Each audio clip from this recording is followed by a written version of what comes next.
I was pregnant and felt bloated, so I was resting alone while my relatives gathered. Hey, you. Why are you resting? The glass is empty. The next moment, something happened. A cold liquid was suddenly poured on my face. Immediately, the smell of beer hit my nose. My husband, Kent, had poured beer on me. Just because you're pregnant doesn't mean you can slack off, huh? Keep an eye on things and move. In that moment, I heard something snap in my head. So that's how it's going to be. Well, I'm not going to stay quiet anymore. I smiled sweetly. Okay, I'll tell Lauren too. She's your wife too, right? What? Blowing my brother's voice, Kent also said, "What?" I walked over to my sister-in-law, Lauren, and said, "Lauren, he says wives shouldn't rest and should keep an eye on things. Let's work together." After that, my furious brother turned the place into a scene of chaos. My name is Sarah Olson. I'm a 30-year-old working housewife. I was born as the second child of the Johnson family. My family consists of my parents and my brother, Mike, who is 3 years older than me. From a young age, my parents didn't get along very well. The reason was my dad's womanizing. Apparently, my dad frequented nightclubs and repeatedly cheated and squandered money. And it wasn't just once or twice that I saw my parents arguing. Eventually, when I was in elementary school, my parents got divorced. My brother and I were taken in by our mom. We had to move and change schools. In my anxiety, my big brother, Mike, told me, Sarah, from now on, I'll be your dad figure. I'll definitely protect you. You can rely on me for anything. "Thank you, Mike." At that time, Mike was still in upper elementary school. He must have been anxious too, but he still said those words to me, and I respect him for that even now. After that, the three of us, my mom, Mike, and I lived together. We both used scholarship programs to go to college, and Mike joined a major construction company. I also started working for the cosmetics company that I wanted. However, soon after I started working, our mom fell ill. By the time she was hospitalized, it was too late, and a few months later, she passed away. At her funeral, as I was crying, Mike said to me, From now on, it's just the two of us supporting each other. Sarah, you have me. It's going to be okay. I carried those words like a talisman through my 20s. Mike and I lived separately, but we would meet up for meals and to catch up. He was always the reliable and proud brother I could count on. In my late 20s, I attended a mixer with friends and had a fateful encounter. Nice to meet you. I'm Kent Olson. You mentioned in your introduction that you like watching movies, right? Me too. One of the male participants, Kent, spoke to me. After that, we hit it off over our shared interest in movies and exchanged contact information. Kent pursued me eagerly after that. I didn't mind, and eventually we started dating. He worked at a company that his parents owned, dealing in construction materials. I'm planning to take over my parents' company while I'm still young. You might be lucky to date someone as promising as me. I remember Kent joking like that when we were dating. Anyway, Kent and I dated for nearly 2 years without any major issues. I liked his manly and cheerful personality, and I started thinking about a future with him. On my birthday during the second year of our relationship, Kent made a reservation at a fancier restaurant than usual, and near the end of the meal, he presented me with a ring and said, Sarah, will you marry me? Let's be happy together. I happily accepted the ring and said tearfully, Thank you, Kent. I'm so happy. I gazed at the ring in delight. At that moment, I was on top of the world. After that, we decided to visit each other's families to announce our engagement. Kent's parents had divorced long ago, and I heard only his dad, Ken, who was the president of the company, lived at his family home. When I first met Ken, he was a stout man with a commanding presence. When Ken introduced me and told Ken we were getting married, Ken said, Well, you want to get married? Okay, I accept your marriage. I felt relieved and let out a sigh of relief. Then Ken continued, Sarah, right? After you get married, quit your job and join our company. I'll put you to work as an office clerk. What? I was shocked by Ken's words. I had planned to continue working at the cosmetics company where I felt fulfilled. Excuse me, Ken. I find my current job very rewarding. I plan to continue working there after getting married. Then Ken frowned. Hey, my dad is offering you a position. But you know how much I love my job. Listening to our conversation, Ken said, All right, fine. I understand you don't want to work at our company. Do as you please. Ken then seemed a bit displeased, and I felt awkward.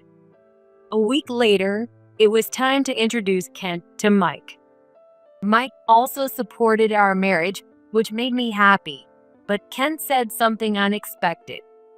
So, Mike, I hear you work at that big construction company. Which college did you attend? I went to Georgia Institute of Technology. Kent was proud of having graduated from a fairly well-known private university. However, the state university Mike attended had higher prestige and academic ranking than Kent's university. Kent's face twisted. Oh, Georgia Institute of Technology? You went to the state university because you were financially struggling, right? What? Well, you were raised by a single mom, right? Must have been tough. As for me, my parents paid for everything, so I went to a private university. I was stunned by Kent's words. Well, it wouldn't be true if I said we didn't struggle. Hearing this, Kent looked a bit pleased. At the end of our first meeting, Mike said to Kent, Kent, Sarah is my precious sister and my only family. Please make her happy. I remember Kent replying, Leave it to me. After that, Kent and I got married. We had a typical wedding, inviting Kent's relatives and my friends, and started living in an apartment near his family home. I thought my sweet life with Kent was about to begin. But soon I hit a wall. Kent didn't do any housework at all. Not only did he not help with cleaning, laundry, or cooking, but he also didn't clear his dishes, left his clothes lying around, and didn't throw away his trash. I found out that Kent, who had lived with his dad, Ken, until now, had always had a housekeeper doing everything for him. Ken, this isn't your parents' house. I work too, and I need you to help with the housework a little. I told him seriously, but it didn't seem to reach him. What? We're married now, and housework is a wife's job. That's such an outdated way of thinking. Anyway, you need to learn to do some housework. No way. I'm busy working every day as the future president. I'm not going to work at home, too. When we were dating, he was kind and considerate. Maybe it's true what they say about not feeding the fish after catching it. Even after that, Kent didn't do any housework, and my burden only increased. About a year after we got married, I received a message from Mike saying he wanted to introduce me to his fiancée. I was surprised, because I didn't even know he was seeing someone. Anyway, it was definitely good news. On the appointed day, Kent and I went to the fancy restaurant Mike had booked. Sarah, this is Lauren, my fiancée. I'm planning to marry her. Then the woman next to Mike smiled at us. She was so cute and well-groomed that even I, as a woman, was momentarily taken aback. Nice to meet you. I'm Lauren Davis. When I looked at Kent next to me, he seemed to be captivated by Lauren as well. I heard that Mike and Lauren had met at a marriage matchmaking party. Is Sarah still working after marriage? Before I could answer, Kent replied, That's right.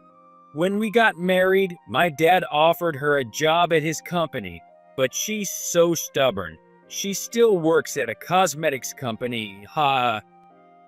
Wow, Kent, your family runs a company. That's amazing. Well, yeah. I'm the next president, you know. I quickly interrupted their conversation. Lauren, what do you do for work? I used to work as a receptionist at a department store, but I plan to quit and become a full-time housewife after getting married. Certainly, with Mike's income, there would be no need for both to work. I hoped Lauren would support my busy brother. That day, I said to Lauren, please take care of my brother, and we wrapped up the meeting. On the way home, Kent cheerfully said, Wow, Lauren was cute, right? That's what you call a beauty. Yes, she and Mike seemed very well matched. For some reason, Kent then looked sullen and didn't talk much afterward. I found it strange, but didn't think much of it at the time. Mike and Lauren got married and started living about an hour's drive from us. Some time passed. When I continued to feel unwell and went to the hospital, I found out I was pregnant. I happily reported it to Kent, but he only responded with, "Oh, really?"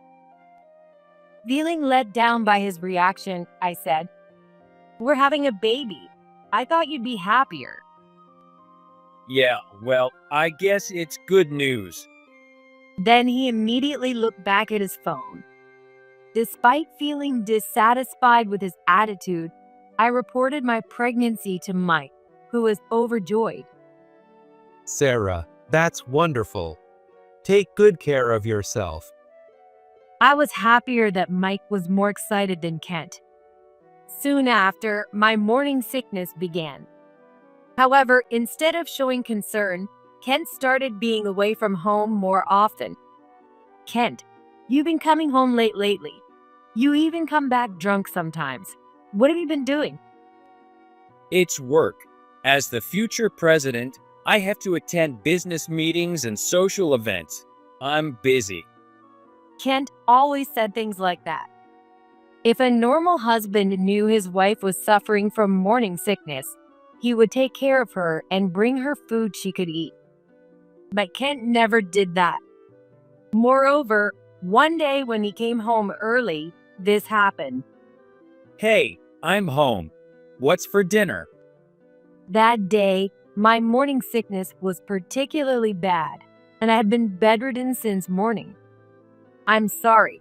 The morning sickness was too much today, and I couldn't cook. Could you buy something or eat the frozen food in the freezer?" Kent flew into a rage. You want me to eat frozen food after a hard day's work? What kind of wife are you? "I told you my morning sickness is bad." I don't care. Get up and make dinner now.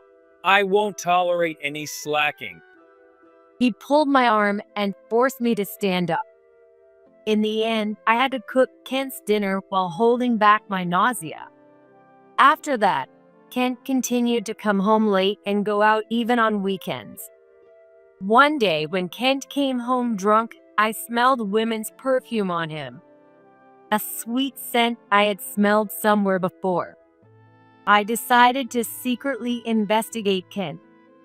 I knew it was not uncommon for husbands to cheat while their wives were pregnant.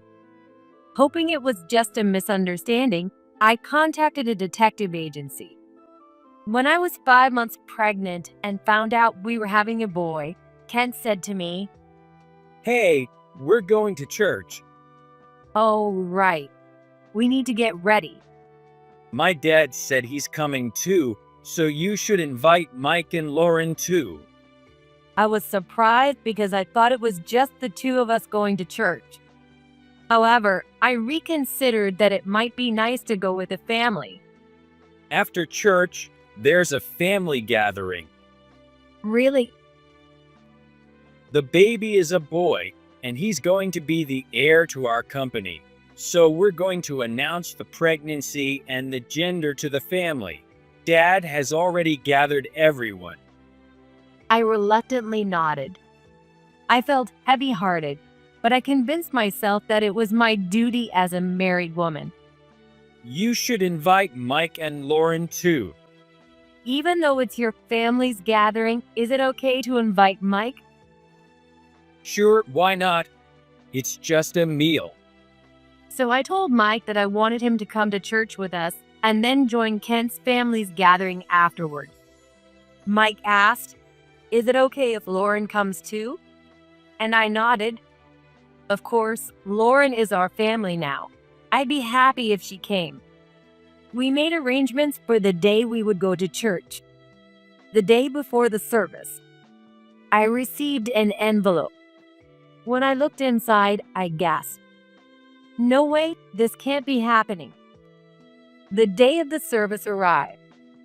From the morning, Kent, Ken, Mike, Lauren, and I all headed to the church. Because of the secret I was carrying, I felt uneasy, but I went through the service. After the service, Ken said, Let's head to our place. Mike, you and Lauren are welcome to join us. Thank you for inviting us. So we took a taxi to Kent's family home. After a while, the relatives started to arrive, congratulating me on the pregnancy. Many of Kent's relatives worked at Ken's company and were mostly sensible and kind. I was busy serving them beer and setting up the catered food on the table. Is it okay for you to move around so much with your big belly?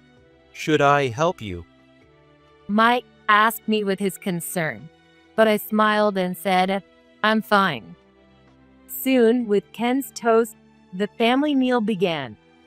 Kent was happily drinking the beer poured by his relatives. Mike and Lauren were in a corner talking and eating.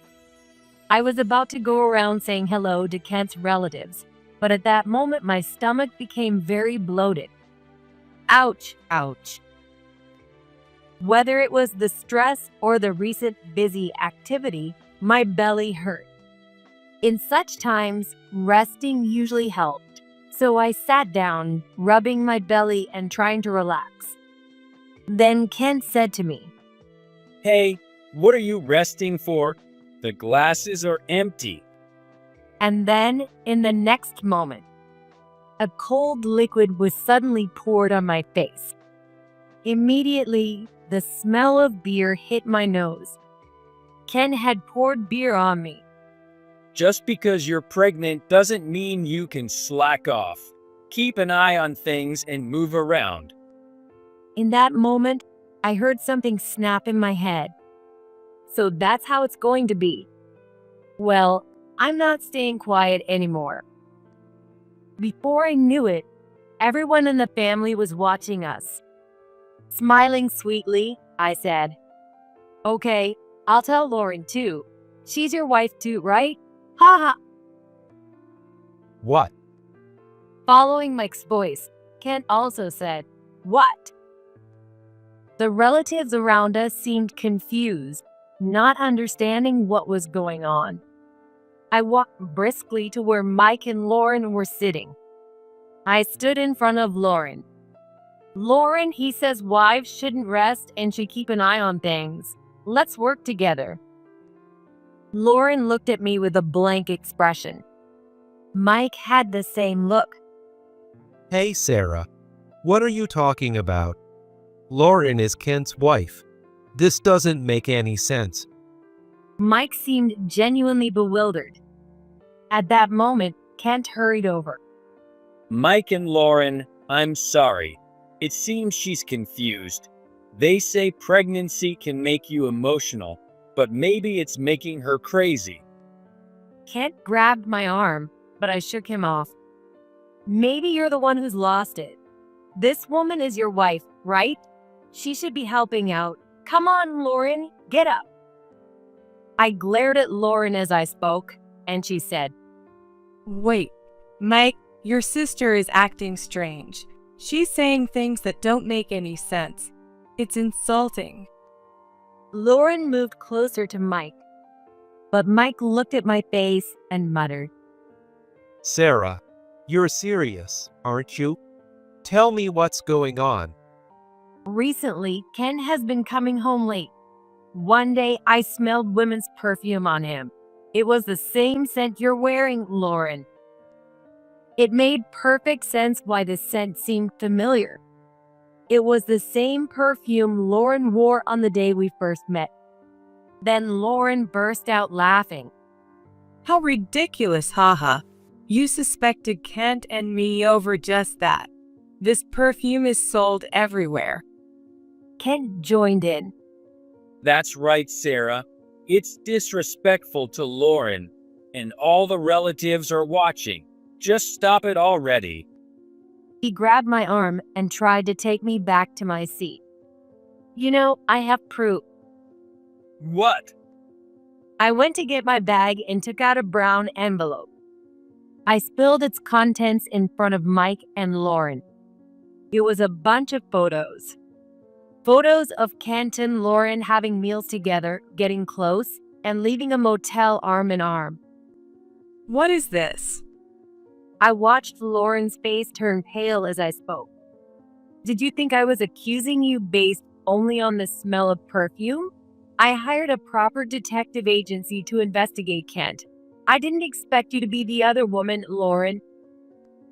Lauren's mouth opened and closed without a sound, so I continued. The investigation report also included your conversations. Kent, you said, Lauren is my wife, and Lauren, you were happy about it. So Lauren, you are his wife, right? Am I saying something wrong? Kent was crawling around, trying to gather the scattered photos. But Mike was staring at the photo he picked up, the one of Kent and Lauren leaving the motel. I received these results yesterday. At first, I wanted to stay quiet to avoid hurting you, Mike, and I hoped to break them up quietly. But when Kent poured beer on me and said those awful things, I couldn't forgive him. I'm sorry, Mike. I finally broke down and started crying on the spot. Of course, I couldn't forgive Kent and Lauren, but what hurt the most was deeply wounding my brother, who knew nothing about it. Then Mike stood up and put his hand on my head. Sarah, that must have been tough. Thank you for telling me. His voice was gentle, and I started crying even more. Mike then looked directly at Lauren and Kent. So, what's going on? Lauren, were you seeing him while I was away for work? Lauren looked panicked. No, Mike, it's a misunderstanding. What misunderstanding? These photos look real enough. Explain it properly. Well, just before Sarah got pregnant, I ran into Kent outside. He asked for my contact information, and we ended up going out for drinks. And then you cheated. Kent and Lauren were pale and silent. Kent, what the hell were you thinking? Having an affair with your wife's sister-in-law? When I accused Kent, he turned his face away awkwardly. Well, Lauren is prettier and cuter than you. She doesn't nag me about housework all the time like you do. What? It's only natural for me to be attracted to her. You're not even that pretty. Besides, I don't have any love left for you. I felt my face flush with anger. How can you say such things to your pregnant wife?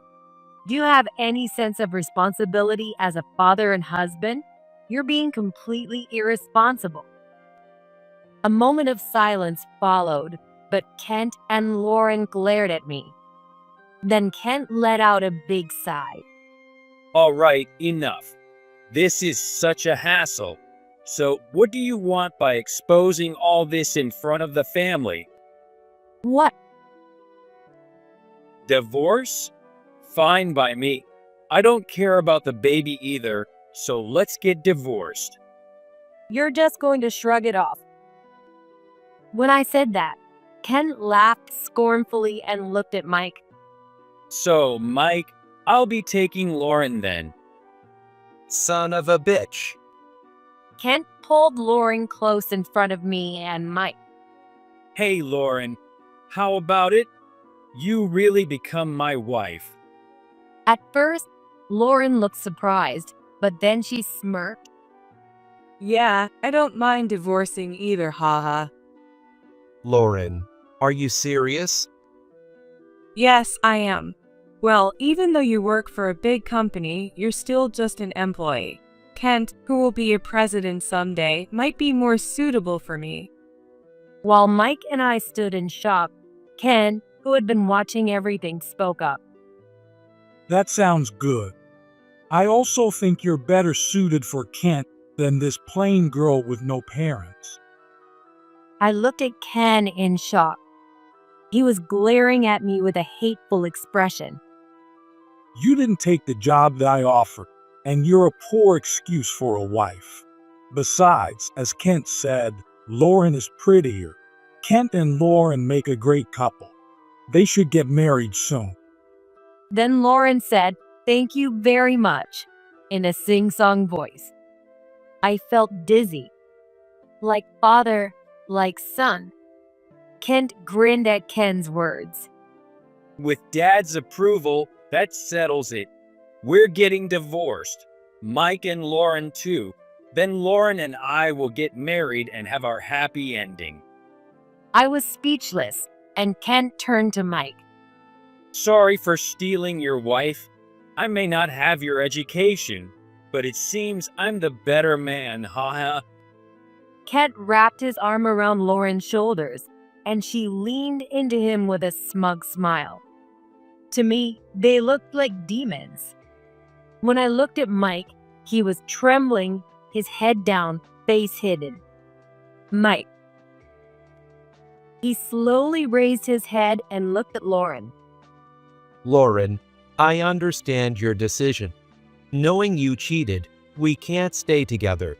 We're getting divorced. I already said that. I don't care about you anymore. Ken, you've insulted my precious sister Sarah quite a bit. I can't let that go. If you think everything will go smoothly now, you're mistaken. Ken's eyes widened at Mike's words, but then he smirked. What can a youngster like you do? As her brother, just take your loser sister and get out. Mike looked directly at Ken one last time. You had an affair with my wife and betrayed my sister and her unborn child. You will pay for this. What can you do, ha ha ha? It's humiliating to have your wife taken, so stop boasting. It's pathetic. Then Kent, Ken, and Lauren started laughing at us. Come on, you losers, get out. We're about to celebrate welcoming my new wife. Mike spoke to me briefly. Sarah, let's go. We don't need to stay with these people. That's right. Mike and I had left Kent's family house, leaving behind a buzzing Kent's relatives. As we walked side by side, Mike spoke to me. Sarah, is your belly okay? Are you feeling all right? I said, "Yeah, I'm good." But then I started crying again. I'm so frustrated. I'm so angry. He smiled warmly at me. This isn't over. We'll make them pay and drag them down to hell. I knew it. Despite his smile, Mike was seething with rage inside. We went into a diner at his suggestion. "Order anything you like," Mike said as I was choosing from the menu. He then left the table. It seemed like he was on a phone call with someone. When he returned, he smiled at me. Now, the real show begins. I didn't understand what he meant, so I just started eating the food that had been brought to us. A few minutes later, my phone started ringing loudly. The caller was Kent. Mike told me to ignore it, so I did, but it kept ringing over and over. Eventually, Mike took my phone and answered it. After ending the call, he said to me, Sarah, we're going back to his house. "Really? But, Mike." It's fine. Just come with me. We returned to Ken's house together. What greeted us was utter chaos. Shouts were flying around, and I could hear someone screaming in panic. When Mike and I arrived, everyone turned their attention to us. Kent shouted, Hey, our biggest client just said they're stopping all business with us. They mentioned your name. What's going on here? I looked at Mike, and he was smiling. The big client? You mean Smith Industries? Yes. Did you have a connection there? Mike nodded. A friend from my university works at Smith Industries. When we talked recently, he mentioned he was in the procurement department and that they were doing business with Ken's company. Ken looked at Mike in shock. But my friend said he wanted to stop doing business with Ken's company because the work was shoddy. I convinced him to continue because it was my sister's in-laws. No way you. Yes. I explained everything that led to the divorce and told him not to hold back. So, he must have immediately called to terminate the contract. One of the relatives who worked at Ken's company muttered, If we lose the deal with Smith Industries, we won't survive. What do we do? The relatives working at Ken's company started to panic. Ken turned pale and held his head in his hands. Everyone, I have connections with a friend who is starting a materials company nearby. If you cut ties with Ken and Kent, I can get you jobs there. As Mike said this, the relatives exchanged glances and began gathering around him and saying things like, "We'll cut ties with them. They're terrible people." Hey, you're all going to abandon us and go to another company? One of the relatives replied to Ken, We've had enough of your tyrannical management. Without the Smith Industries deal, we're sinking. We owe you nothing. Besides, during that whole commotion, you two insulted these people completely. The real scum here are you and your son. Who would follow such a person as the next president? Ken was now trembling, unable to say anything. Hey, Dad. What's going to happen to the company if we lose the Smith Industries deal and all the employees leave? Kent shook Ken's shoulder, panicking. I smiled and said, "The company will probably go under, right? Even if it survives, it won't be like before." Damn it. If your brother hadn't interfered. Kent, with a furious expression, reached out towards me. I instinctively protected my belly and tried to dodge, just as Kent was about to throw a punch. Mike grabbed him by the collar and threw him down with a perfect judo throw. With a loud thud, Kent lay on his back, staring at the ceiling. It's self-defense, so don't take it personally. Mike said, dusting off his hands. He had practiced judo for many years. I wanted to applaud the clean throw, and at the same time, I felt a sense of relief. Ouch! Kent could only groan, unable to speak, while Lauren screamed hysterically. What? The company is going under. You said you were going to be the next president. This isn't what I signed up for. Kent still couldn't respond, only gasping like a fish. Lauren then clung to Mike's arm. Mike, I was wrong. It's you I really love. It was just a moment of weakness earlier. I'm coming back to you. We won't get divorced, right? Mike shook off Lauren's arm. Don't touch me.